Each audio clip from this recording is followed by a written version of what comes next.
निवडणुकीच्या पालकमंत्री पदावरून सुनील तटकरेंनी जाहीर भाषणात मंत्री भरत गोगावलेंना कोपरखळ्या लगावल्यात। पंचांनी दिलेला निर्णय काहींना पटत नसतो, मात्र नंतर लक्षात येतं की आरडाओरडा करण्यापेक्षा निर्णय देणारा पंच योग्य आहे, असा मिश्किल टोला तटकरेंनी लगावला। नाशिक आणि रायगडचा पालकमंत्री पदाचा प्रश्न सरकारने त्वरित सोडवणं गरजेचं आहे। मुख्यमंत्री आणि उपमुख्यमंत्र्यांनी याकडे लक्ष दिलं पाहिजे, असं आमदार महेंद्र दळवी म्हणाले। येत्या सोमवारपर्यंत भरत गोगावले पालकमंत्री होतील, असा विश्वासही दळवींनी व्यक्त केला। ग्रामविकास मंत्री जयकुमार गोरे यांनी रामराजे नाईक निंबाळकरांवर टीका केली। मला राजकारणातून संपवण्याचा प्रयत्न ज्यांनी सातत्याने केला, आज ते स्वतःच संपलेले आहेत, असं जयकुमार गोरे म्हणाले।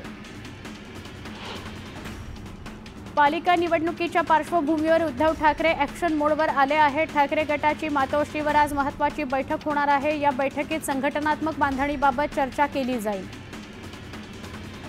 आजवर राजापूरचा आमदार जसा जिंकून आणला तसाच पुन्हा भविष्यात आणून देणार, असं वक्तव्य उबाठाचे नेते विनायक राऊतांनी केलं।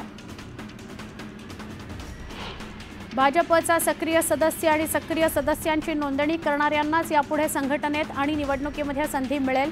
कोण कुणाच्या जवळचा असला तरी सदस्य नसल्यास तिकीट मागण्याची ही संधी मिळणार नाही, अशी तंबी प्रदेशाध्यक्ष चंद्रशेखर बावनकुळे यांनी भाजप कार्यकर्त्यांना दिली आहे। भारतीय जनता पक्षाचं स्फूर्तिगीत तयार करण्यात आलं। मंत्री रवींद्र चव्हाणांच्या संकल्पनेतून गीताची निर्मिती झाली आहे।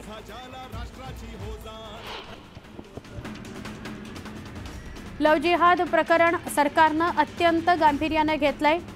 हा कायदा येत्या अधिवेशनातच अस्तित्वात येईल, असं मंत्री संजय शिरसाट म्हणाले। गेल्या 4-5 वर्षांमध्ये लव जिहादची 1.25 लाख प्रकरणं महाराष्ट्रात घडलेली आहेत, असं सुद्धा शिरसाट म्हणाले। राज्यामध्ये लव जिहाद विरोधी सक्षम कायदा आणला जात आहे, यासाठी राज्य सरकारचं अभिनंदन आणि स्वागत करतो, अशी प्रतिक्रिया माजी खासदार सुजय विखे यांनी दिली। बीडच्या मसाजोगमध्ये आज दुपारी महत्त्वाची बैठक होणार आहे। देशमुख यांच्या हत्येप्रकरणी मसाजोगचे ग्रामस्थ आणि देशमुख कुटुंब आंदोलनाची पुढची दिशा ठरवण्याकरता बैठक घेणार आहेत। वाशिमच्या पाटणी चौक परिसरात फळ विक्रेता आणि ग्राहकांमध्ये वाद झाला। यावेळी फळ विक्रेत्या तरुणानं ग्राहकावर चाकू उगारत धमकी देत धिंगाणा घातला, दहशत पसरवली। भाजप सदस्य नोंदणीत सोलापूर शहर मध्य मतदारसंघ शहरात प्रथम तर पुणे विभागात 4थ्या स्थानी आहे। याबद्दल भाजप प्रदेशाध्यक्ष चंद्रशेखर बावनकुळे यांनी आमदार देवेंद्र कोठे यांचं विशेष अभिनंदन केलं। संभाजीनगरमधील टाकळी जिवरग इथल्या जिल्हा परिषद शाळेतील शिक्षक शाळेवर उपलब्ध नसल्याची तक्रार केल्यानंतर शिक्षकाने धमकी दिली। सरपंचाला शाळेसमोरील रस्त्यावर अडवून शिवीगाळ करत हातापाय तोडण्याची धमकी शिक्षकाने दिली। सोलापुरात छत्रपती शिवाजी महाराज यांची जयंती वेगवेगळ्या उपक्रमांनी साजरी होतीये। जयंतीनिमित्त महिलांनी कपाळावर शिवरायांची प्रतिमा साकारली। केंद्र सरकारच्या PM ई-बस योजनेद्वारे देशातील विविध शहरांना इलेक्ट्रिक बसेस उपलब्ध करून दिल्या जाणार आहेत। या योजनेचा पहिला टप्पा नागपूर पालिकेला 40 ई-बस मिळणार आहेत। नागपूर शहराला एकूण 150 ई-बस दिल्या जाणार आहेत। उजनी धरणातून सोलापूर शहरासह इतर तालुक्यांकरता 1600 क्युसेक पाणी सोडलं जाणार आहे। त्यामुळे सोलापूर शहराची 1.5 महिन्याची तहान भागणार आहे।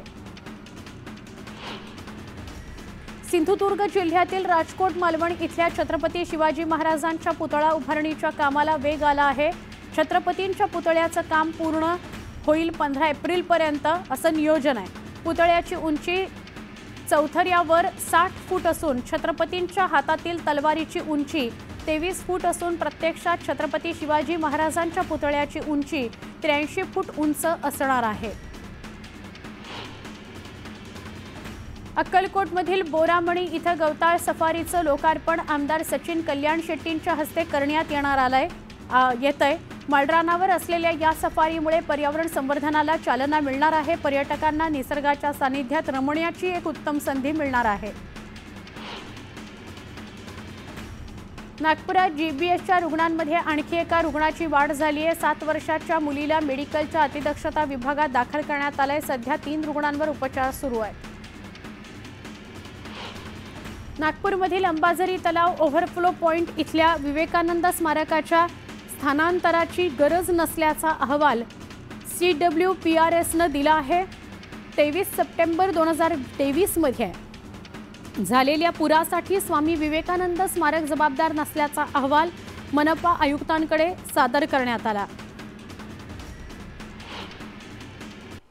एक महत्त्वाची बातमी, शिरूर तालुक्यातील न्हावरे इथं प्लास्टिकच्या दुकानाला भीषण आग लागली आहे।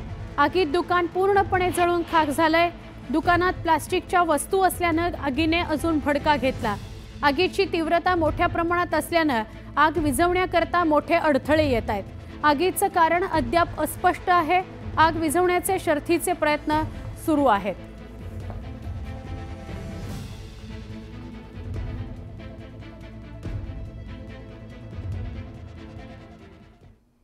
छोटासा ब्रेक पहा।